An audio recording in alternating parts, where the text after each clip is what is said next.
გამარჯობა. ეს არის პოდკასტი მშობლებისთვის, რომელსაც მანამ უნდა მოусმინოთ, სანამ თქვენი შვილის სკოლაში ბოლო ზარი დაირეკება. მე ვარ მეგი კავთუაშვილი, პოდკასტის ავტორი. თუ განათლების თემები თქვენთვის მნიშვნელოვანია, არ გადადოთ, გამოიწერეთ ეს არხი და სხვა მშობლებსაც გაუზიარეთ. განათლების შესახებ პოდკასტს წარმოგიდგენთ My Comfort Home-თან ერთად. ეს გახლავთ ჭკვიანი მოწყობილობების ვებ-პორტალი, სადაც შეგიძლიათ შეიძინოთ თანამედროვე smart პროდუქცია. დღევანდელი ეპიზოდი სრულიად განსხვავებულ თემაზე უნდა ყოფილიყო, მაგრამ რადგან უცაბედად არსაიდან დღის წესრიგში განათლების მორიგი რეფორმა დადგა, რა თქმა უნდა, მინდა რომ გამოვეხმაურო ამ საკითხს და მშობლის გადასახედიდან ვისაუბრო, რა არის სასკოლო განათლებაში კერძოდ დამამთავრებელ საფეხურზე შესაძლებელი და რა არ არის. კარგი იქნება თუ ამ ვიდეოს მშობლებთან ერთად ნახავენ მასწავლებლები და სკოლის დირექტორები, ასევე განათლების სამინისტროს თანამშრომლები და განათლების ხარისხის ეროვნული ცენტრის ხელმძღვანელობა. დავიწყოთ იმით, რომ საზოგადოების ერთი ნაწილი სკოლაში, განსაკუთრებით კი მე-12 კლასში გატარებულ დროს უწოდებს დაკარგულ დროს. მეც მომისმენია ეს ფრაზა, ამბობენ ხოლმე, რატომ უნდა დაკარგოს ბავშვმა კიდევ ერთი წელი.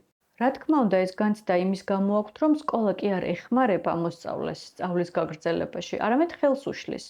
ხელს უშლის თუნდაც იმით, რომ მე-12 კლასში, მაშინ როცა რამდენიმე თვეში ბავშვებს ეროვნული გამოცდები აქვთ ჩასაბარებელი, 14 საგანს ასწავლის.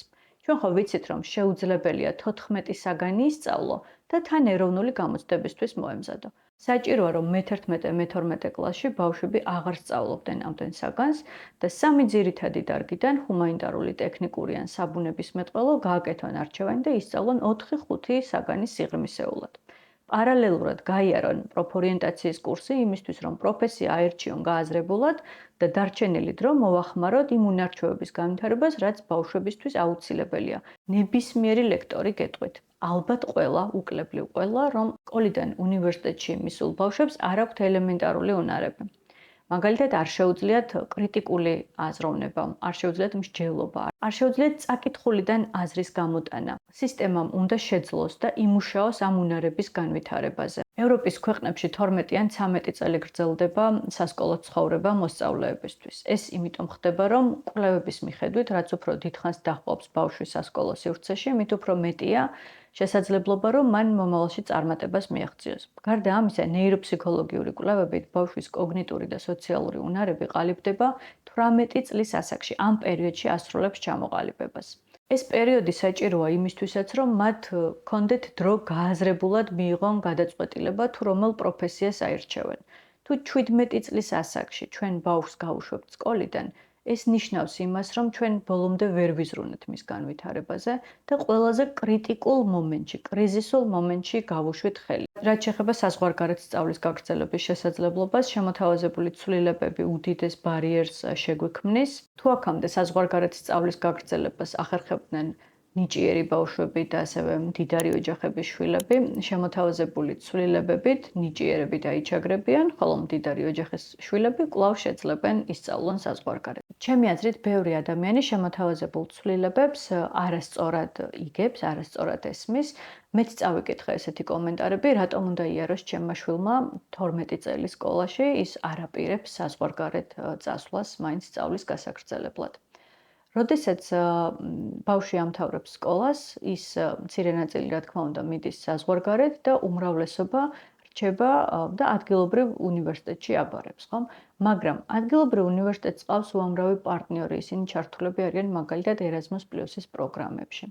Erasmus+-ი საშუალებას აძლევს მოსწავლეებს, რომ მათ ერთი წელი, ერთი სემესტრი, ერთი კვირა გააკეთონ გაცვლითი პროგრამები. წავიდნენ იმ ქვეყანაში, რომლის უნივერსიტეტის ერთი კვლევის ბიუჯეტი შეიძლება აღემატებოდეს ჩვენი ქვეყნის ბიუჯეტს და მიიღონ წარმოუდგენლად მაგარი გამოცდილება. შეიძლება ისწავლონ იმაზე მეტი, ვიდრე აქ 4 წელი ისწავლეს ან 12 წელი ისწავლეს სკოლაში.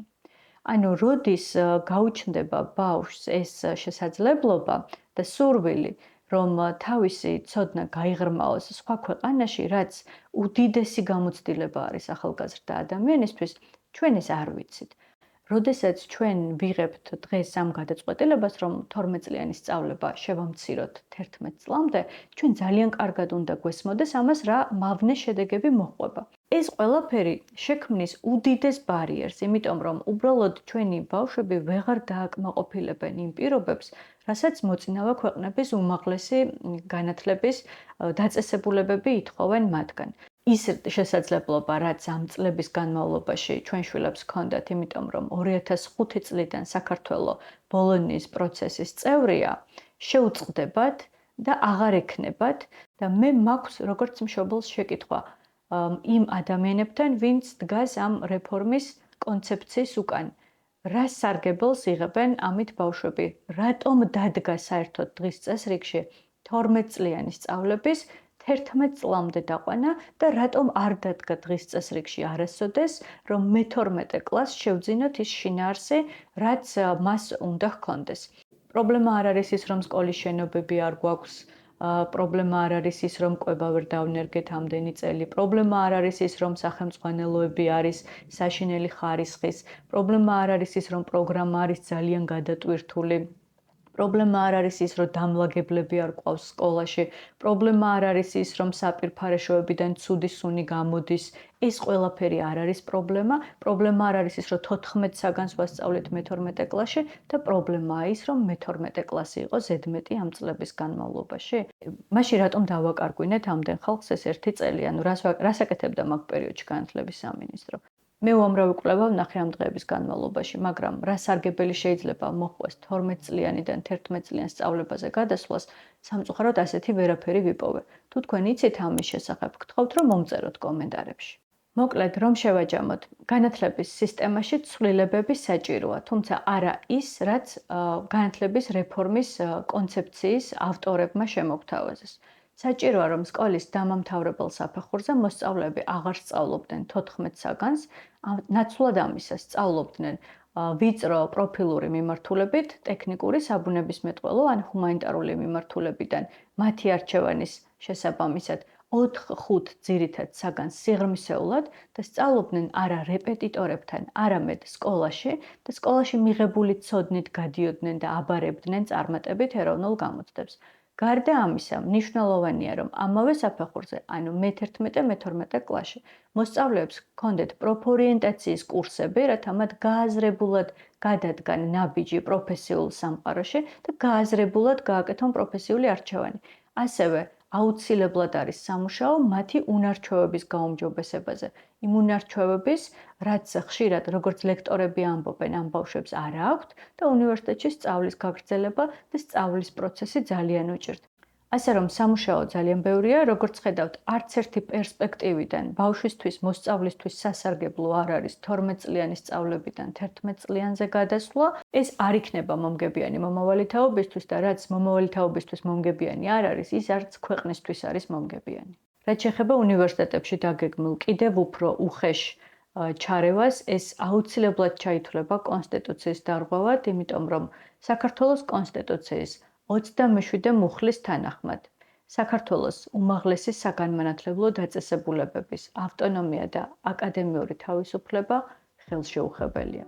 მადლობა რომ მისმენდით, თუ მოგეწონათ ეს ვიდეო, გთხოვთ რომ დამილაიქოთ და სხვა ადამიანებსაც გაუზიაროთ, ამით ძალიან დამეხმარებით, რომ ბევრ ადამიანს მივაწვდინოთ ხმა. თუ არ მეთანხმებით, ესეც მომწერეთ კომენტარებში, შეგვიძლია ვიმსჯელოთ. ძალიან მნიშვნელოვანია ახლა ბევრმა ადამიანმა გამოხატოს თავისი აზრი, იმიტომ რომ ეს ყველაფერი, რაც დღეს იქნა შემოთავაზებული განათლების რეფორმის სახელით, შეეხება უკლებლივ ყველას შვილს, მიუხედავად იმისა, რა შეხედულებები შეიძლება ჰქონდეს ამა თუ იმ მშობელს. ტრადიციულად მადლობას ვეტყვი Full Frames Production სტუდიას, რომელიც მეხმარება ხარისხიანი ვიდეოს მომზადებაში და თქვენს გქონდეთ მათი იმედი, თუ დაგჭირდებათ ვიდეო, ანიმაცია ან ნებისმიერი სირთულის გრაფიკული ნამუშევრის შესრულება.